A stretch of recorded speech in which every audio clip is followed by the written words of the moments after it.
अस्सलाम वालेकुम, Shabana Maniyar program life with health के साथ आपके सामने हाजिर खिदमत। हम अपने लास्ट प्रोग्राम में बात कर रहे थे कैंसर की, उसी को कंटिन्यू करेंगे। जी डॉक्टर साहब, मुझे बताएं कि कैंसर भी मुख्तलिफ़ टाइप्स के होते हैं, ठीक है। आपके पास जो पेशेंट्स आ रहे हैं वो बोन कैंसर को लेकर ही आप उनको ट्रीट कर रहे हैं या आप और भी, जैसे मेरे पास इस वक्त कैंसर में ब्रेस्ट कैंसर है जी, मेरे पास स्क्वैमस सेल कार्सिनोमा है, मेरे पास जाइंट सेल ट्यूमर है, ठीक है, जिनको मैं कर चुका हूँ। वो मायोब्लास्टिक कार्सिनोमा है, मल्टीपल मायलोमा है, ठीक है, ये मैं कर चुका हूँ। हेपेटिक कार्सिनोमा है, ठीक है, सही, ये मैं कर चुका हूँ। अच्छा, अभी हमने पिछले जितने भी अपने प्रोग्राम में बात की डिजीज़ की, तो आपने कहा था मैं तो बस ब्लड लेता हूँ, उसी को ट्रीट करता हूँ, फिर वही ब्लड लगाता हूँ। लेकिन अब जाहिर सी बात है, जब हम बात कैंसर की कर रहे हैं तो इसकी ट्रीटमेंट उस ट्रीटमेंट से मुख्तलिफ होगी। नहीं नहीं नहीं, क्योंकि वो कहते हैं ना, जो कीमो में बेसिकली यही होता है ना कि कार्सिनोमा सेल्स के साथ जो दूसरे सेल्स होते हैं उसको भी ये पहले पूरे ख़त्म कर दिए जाते हैं, फिर दोबारा से ब्लड पेशेंट को लगाया जाता है। वो जो प्रोसेस एक होता है। देखें, आपने पहले बात की थी मुझसे कई प्रोग्राम पहले कोरोना के ऊपर, जी, ठीक है। मैंने उस पर कहा था कि इस वक्त दुनिया ले रही है कि साइटोकाइन स्ट्रॉम होता है जिसकी वजह से मरीज़ मरता है, और मेरा सवाल ये है कि क्या साइटोकाइन स्ट्रॉम की वजह से मरीज़ मरता है या इस बीमारी की वजह से साइटोकाइन स्ट्रॉम होता है। आपने वही कहा ना कि डिजीज़ को ट्रीट करो, सिम्टम्स को नहीं। सिम्टम को नहीं करो।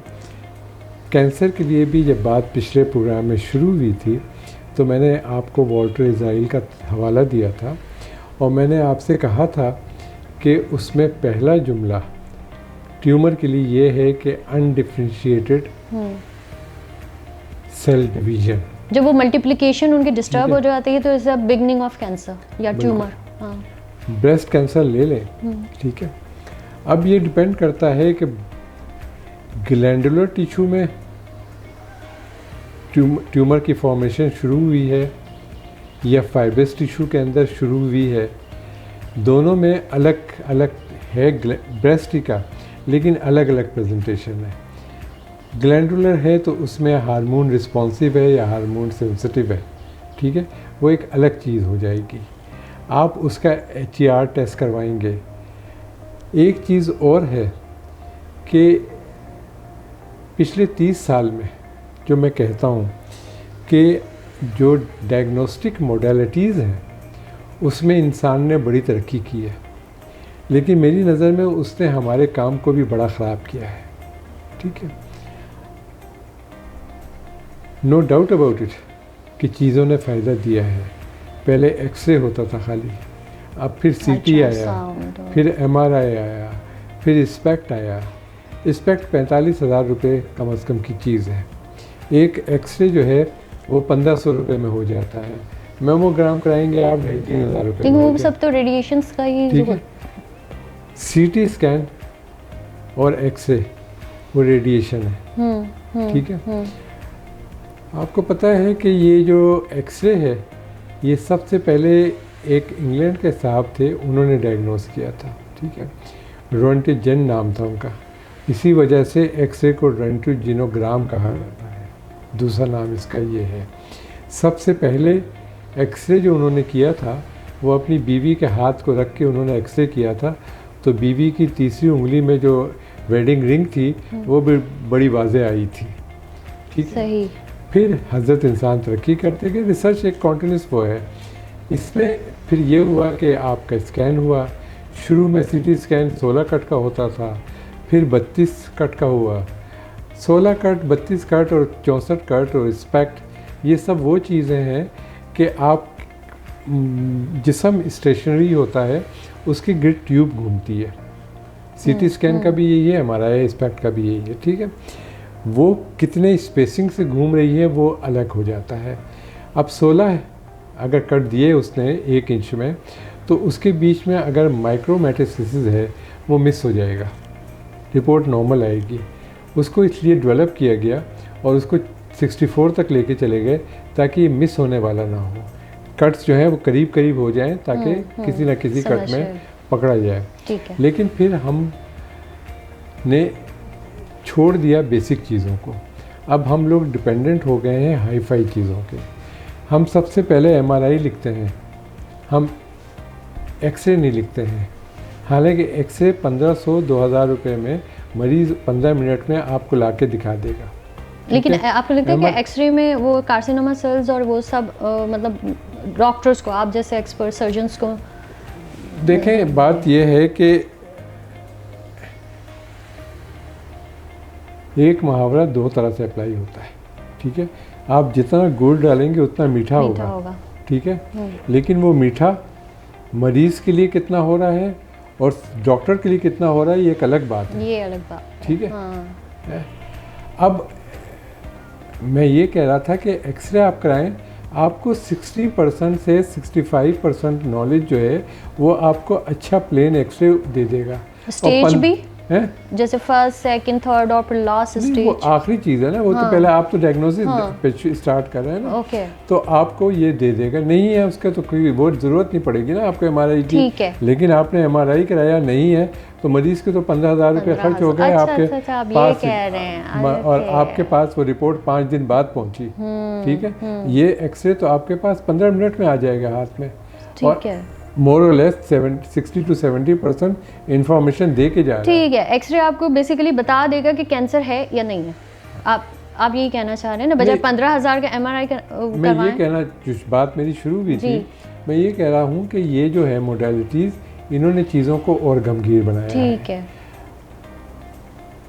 क्या वजह है कि आपका कैंसर का पेशेंट एक दफ़ा वो कहते हैं कि ठीक भी हो रहा है, लेकिन कोई मुझे डेटा ऐसा दिखा दे जिसमें वो लॉन्ग टर्म में भी होता है कि ठीक हो गया, पूरा ख़ानदान खुशियाँ मनाता है कि जी फलां बाजी को कैंसर था, देखो ऑपरेट करा लिया, कीमोथेरेपी कराई है, साफ़ हो गई हैं, लेकिन 5 साल बाद पता लगता है कि वो कैंसर दोबारा शुरू हो गया, रिअकर हो जाते हैं सेल्स, और मज़ीद 3 साल बाद पता लगता है कि बिल्किस बाजी का तो इंतकाल हो गया। अरे हमारी अभी प्यारी नायला जाफरी जो एक्ट्रेस थी, बड़ी मतलब कमज़ोर सी थी, लेकिन बहुत उन्होंने फाइट की। ये ख़त्म नहीं होता, ये दब जाता है, ठीक है। अच्छा, ये दब जाता है, ये ख़त्म नहीं होता है जब तक आप सेल की बेसिकली उसकी जो डिवीज़न है उसको ठीक नहीं करेंगे, डिजीज़ को ठीक नहीं करेंगे, it's not going to be finish. तो डॉक्टर साहब, मेरा सवाल यह है कि अगर हम वैसे देखें तो कैंसर पेशेंट्स को रेडिएशंस और कीमोथेरेपी जैसे तकलीफ दे मरहले से गुजरना पड़ता है, क्योंकि उसके कोई ऑप्शन नहीं है, और उसमें ये होता है कि मरीज़ के डेड सेल, वो कार्सिनोमा सेल्स को जहाँ ख़त्म किया जाता है, उसके वो जो नॉर्मल सेल्स होते हैं वो ख़त्म होते हैं। साइड इफ़ेक्ट्स ये होता है कि बहुत ज़्यादा वेट लूज़ हो जाता है, कमज़ोर हो जाता है, इम्यूनिटी ज़ीरो हो जाती है, बाल गिर जाते हैं, उसकी अपनी फ़िज़िकल अपीयरेंस बहुत ही डिस्टर्ब हो जाती है, और उसको लेकर भी पेशेंट है ना अच्छा खासा कोलैप्स होता है। आपकी ट्रीटमेंट, जो भी आप ट्रीट करते हैं अपने कैंसर पेशेंट्स को, उसके इस तरह के कोई साइड इफ़ेक्ट्स हैं जो होंगे बट लेटर ऑन ठीक हो जाएगा?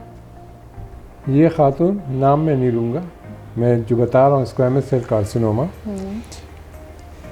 18 साल का प्रॉब्लम था, सब म्यूकस फाइब्रोसिस, छालियाँ खाने की शौकीन, ठीक है जी। 12 साल पहले वो कन्वर्ट हो गया स्क्वैमस सेल कार्सिनोमा में, पूरा मुंह से डी शेप हो चुकी थी, ठीक है, तकलीफ, मुंह खुलता नहीं था, कुछ खा नहीं पाती थी, ठीक है। 28 जून को मैंने शुरू किया था, कल मेरे पास आई थी, मंगल को आएंगी दोबारा अगले सेशन के लिए। सैटरडे को 17 तारीख को उनका ट्यूमर तकरीबन, वो ख़ुद उनके अल्फाज हैं कि तकरीबन 30 to 40% ठीक हो गया है, तकलीफ़ इतनी कम हो गई है, मुंह ज़्यादा खुलने लगा है, मेरा मुंह में जो वो था वो ज़्यादा है, तस्वीर मेरे पास पड़ी हुई है, ठीक है। कोई दुनिया की ट्रीटमेंट बता दें, कीमोथेरेपी, रेडियोथेरेपी, जो 19 दिन में 30-40% कम कर दे, नहीं, वो तो पूरे सेशंस करने पड़ते हैं कीमो के। दूसरी बात ये कि मैंने उनको बाद में बताया, कीमोथेरेपी, रेडियोथेरेपी करते हो मरीज़ शक्ल से बेशक्ल हो जाता है, ठीक है, राइट, ठीक है। ये खातून जो है 28 जून को जो उनकी शक्ल थी, उससे उनकी शक्ल तकरीबन 30% ज़्यादा खूबसूरत होती है। अच्छा, तो डॉक्टर साहब ये बताएं कि कुछ ट्रीटमेंट में ये होता है कि पहले सर्जरी होती है, फिर कीमो स्टार्ट होती है, कुछ की ऐसी होती है कि कीमो के बाद फिर एक स्टेज आती है, सर्जरी होती है। आपके ट्रीटमेंट में आप सर्जरी के प्रोसेस से गुजरते हैं? भाई, एक पेशेंट मेरे पास था मायोसार्कोमा का, लेफ्ट थाई का था, इतना बड़ा हाथ साइज का ट्यूमर था। अच्छा। उसकी चेस्ट में मेट्स गए हुए थे, ठीक है, सामने ट्यूमर था, नीचे जो मसल्स हैं उन सब में ट्यूमर फैला हुआ था, मैट्स गए हुए थे, ग्रेड 3-4 का पेशेंट था। ठीक है, मैंने उसको ट्रीटमेंट दी। 3 हफ्ते की ट्रीटमेंट के बाद मैंने उसको कहा कि तुम्हारा चेस्ट का MRI जो था वो तुमने ओझा से कराया था, पाँव का MRI तुमने कराया था लियाकत नेशनल से, यहीं से जाके कराओ। वो करा के लेके आए, दोनों जगह से मैट्स गायब हो गए थे, सिर्फ आपकी मेडिकेशन से। सर्जरीज की नौबत ही नहीं आई।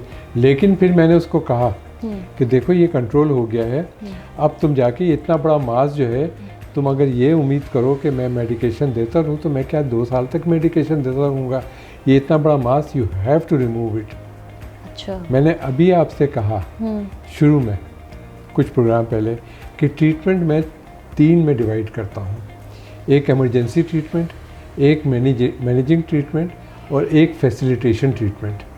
ये याद आया मुझे, कोरोना पे मैंने बात करते हुए कहा था कि अगर ये आपको डैमेज करके गया है लंग को और दूसरे टिश्यूज़ को, तो उसको आप जाके फैसिलिटेट कराओगे, वायरस आपके जिस्म से ख़त्म हो गया है। ठीक है। इसी तरह से मैंने इससे कहा कि भाई तुम्हारे मैट्स ख़त्म हो गए हैं, ये कंट्रोल में है, इसको जाके ट्रीट करवा लो, इसको ऑपरेट करवा लो। लेकिन उसका कोई आप फॉलो अप, जैसे 1 साल बाद या इस तरह कहते हैं कि फॉलो अप करना है? बता रहा हूँ, वो साहब मेरे पास से गायब हो गए। 2 दफ़ा आए, मैंने हर दफ़ा यही कहा कि इसको ऑपरेट करके निकलवा लो। उसके बाद उन्होंने आना छोड़ दिया मेरे उनको लगा मैं ठीक हो गया। ठीक है, नहीं वो डर गए शायद ऑपरेशन से। उसके बाद फिर सक्खर चले गए, किसी हकीम साहब से इलाज कराने लगे, वो पूरा बढ़ गया, फट गया। ठीक है, फिर मेरे पास आए, मैंने कहा मैं अब कुछ नहीं कर सकता हूँ, ये तो आपने अपने आप को खुद ख़त्म कर दिया। ये जो अल्लाह ने कहा था कि मैंने हर मर्ज़ का इलाज सवाए मौत के, तो वो अपने आप को मौत के मुंह में खुद ले जा चुके हैं, मैं कुछ नहीं कर सकता। देखिए, एक चीज़ जब उनकी ट्रीट हो गई थी और आपने कहा था सिर्फ इसको अलग करवानी है, अपने जिस्म से इसको अलग कर दो, लेकिन वो दूसरे इलाज में चले गए, तो वही बात होती है ना, आपने जैसे कहा कि इंसान खुद एक के बाद दूसरे के बाद जाके अपने मर्ज़ को इतना बिगाड़ लेता है। हर 5वें सफ़े पे अल्लाह ताला ने कहा है कि मैंने अपनी निशानियाँ खोल खोल के बयान कर दी हैं, लेकिन तुम में से बहुत से लोग ना सोचते हैं ना समझते हैं, ना शुक्र करते हैं, सुम्मुम बुकमुम हो जाते हैं। ये तो है। डॉक्टर साहब से जब भी मैं प्रोग्राम हमारा स्टार्ट होता है, मुझे दिल चाहता है कि मैं उसको कंटिन्यू ही करती जाऊं, लेकिन हमें वक्त इजाज़त नहीं देता। आपकी दुआएं रहीं तो इंशाल्लाह और भी एपिसोड्स आपके सामने लेकर आएंगे, हेल्थ से रिलेट, आपकी ज़िंदगी के हवाले से, आपकी जो बीमारियां सुन के हम अक्सर बहुत हद तक ज़िंदगी से ही मायूस हो जाते हैं, उसको दोबारा से हम खुशी में तब्दील करना चाहते हैं। और ज़रूरी है कि आप तक ये आगाही, ये नॉलेज, ये अवेयरनेस होनी चाहिए, ताकि जिस तरह डॉक्टर साहब ने कहा कि बाज़ दफ़ा हम खुद एक दूसरा चौथा इस तरह जब अपनी बीमारी को लेकर मुख्तलिफ डॉक्टर्स या मुख्तलिफ हकीम या मुख्तलिफ होम्योपैथ की तरफ जाते हैं, तो हम खुद अच्छा खासा अपने मर्ज़ को, जो इतना शदीद या इतना सीरियस होता नहीं, हम उसको खुद इतना सीवियर कर देते हैं। कमेंट सेक्शन में जाके अपनी क्वेरीज़ टाइप ज़रूर कीजिए, क्योंकि हमारी कोशिश होगी कि जो भी आपके सवाल होंगे उसके जवाब लें, या जिस बीमारी पर आप बात करना चाहते हैं या आप भी परेशान हैं अपने फैमिली मेम्बर को लेकर या ख़ुद अपने बीमारी को लेकर, तो हम मोस्ट वेलकम करेंगे कि आप हमें ज़रूर कांटेक्ट करें, रुजू करें, सब्सक्राइब करें हमारे प्रोग्राम को, बेल आइकन को क्लिक करें और अगले प्रोग्राम का वेट करें। अल्लाह हाफ़िज़।